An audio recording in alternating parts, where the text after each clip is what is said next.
Se c'è un dipinto emblematicamente rappresentativo della pittura nordica, in senso proprio, è questo pescatore di Mikkel Ancher, pittore danese, attivo alla fine dell'Ottocento soprattutto, i primi Novecento, che compare tuttavia fin dalla seconda edizione della Biennale di Venezia, quando questo dipinto venne esposto e poi acquistato. Vi è tutta la sofferenza, vi è tutta la preoccupazione, vi è tutta la drammaticità del pericolo, della fatica, dello sforzo di competere con la natura che i pescatori del nord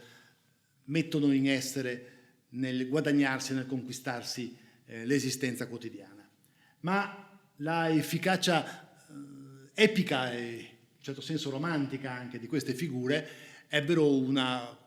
fortuna, colpirono profondamente i visitatori e gli osservatori, e attraverso questi temi la civiltà nordica, questa civiltà che combatteva quotidianamente con le difficoltà e con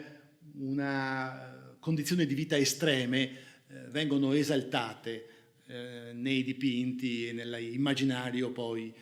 collettivo. Ancher rimarrà un punto di riferimento obbligato, anche se altri artisti lo affiancheranno a documentare,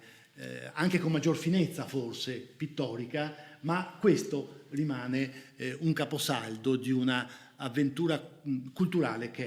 è efficacissima e che fu un punto di riferimento irrinunciabile per la storia della stessa Biennale.